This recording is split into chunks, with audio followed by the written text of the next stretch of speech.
Thank you.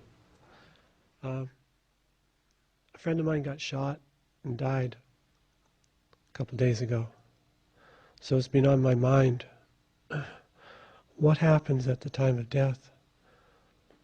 And where does the life force go? What is the transformation? Thank you. Thank you.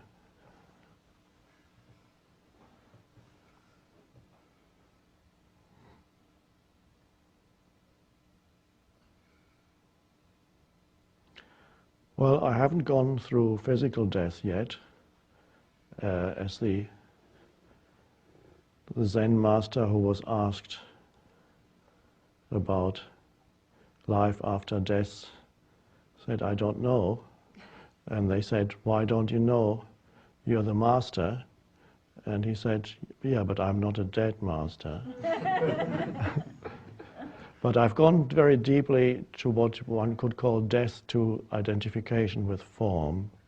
So in a way I have gone into that realm from where I can say and know that ultimately what we see as death is the dissolution of form, that the eternal in us, which I know that firsthand, cannot be touched by that. So what exactly happens, I would say, depends on whatever state of consciousness you were in. That was your predominant state of consciousness in this lifetime.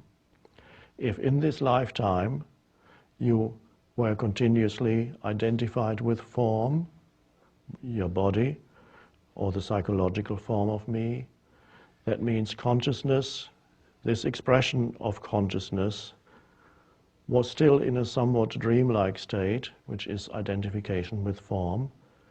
And you can easily extrapolate from that if the tendency of consciousness to identify with form was still there, which in other ways the awakening had not happened.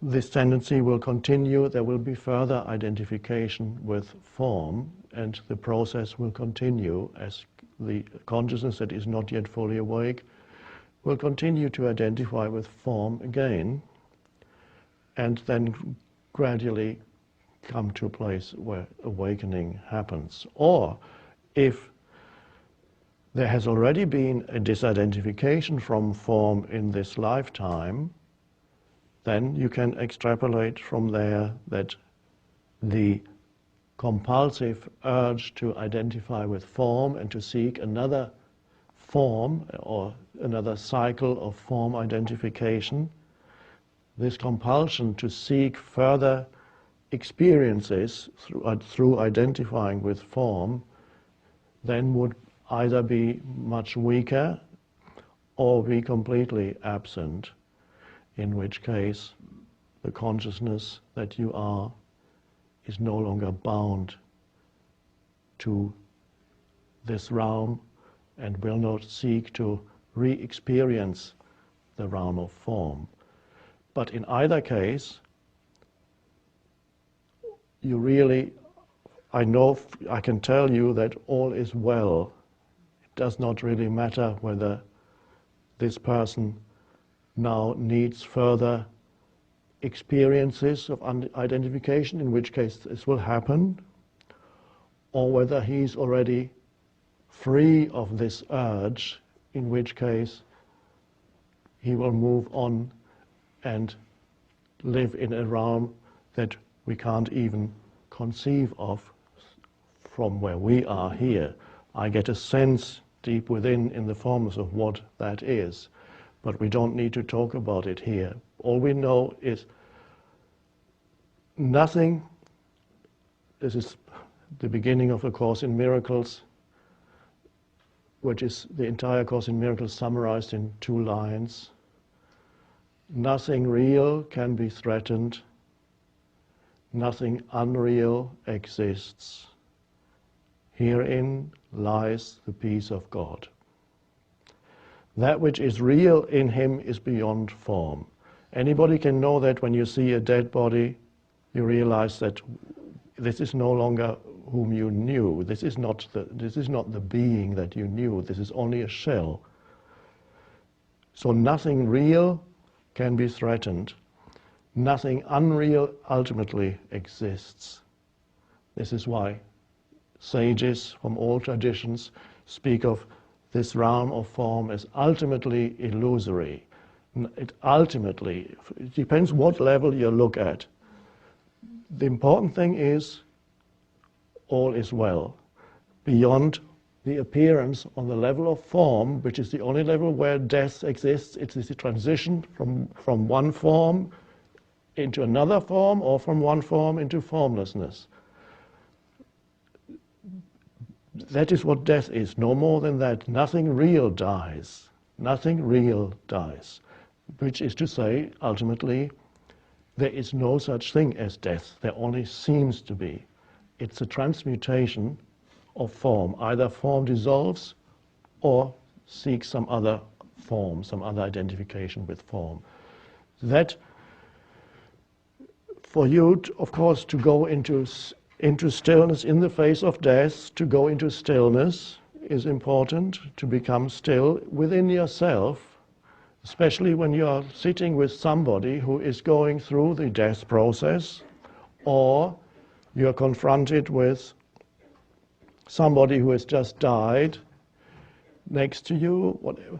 To be with that, immediately close your eyes, go into the deep stillness where you realize who you are. And once you realize who you are, which is formless consciousness, then you realize also that nothing real died.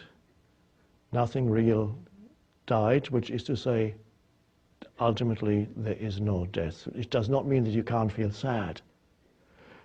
You can allow yourself to feel tears and to feel sad, and at the same time realize that nothing real died. That happened to me when my parents died 2 years ago within the space of 6 months, both of them.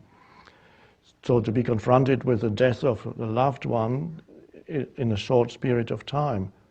Yes, there were tears and there was sadness, and at the same time there was the realization that ultimately there is no death, and who they were in their essence has not been destroyed. Just as I know that I in my essence cannot be destroyed. And so that comes from that. It comes from self-realization or self-knowledge, the realization that the other also is beyond death. That's so you can have the coexistence of, yes, on this level, there is a place for sadness and mourning and tears. If it happens, it comes in waves. You may have noticed, usually if somebody close to you dies, the sadness comes in waves at you, and then you cry, and then it leaves you, and then comes another wave. And even when the wave comes, there can be an undercurrent of peace. So you're not totally in that emotion, you're not totally consumed by it. It exists there in your own spaciousness. And the spaciousness underneath the emotion is the peace. And it's only from that inner peace that you can realize the truth behind death.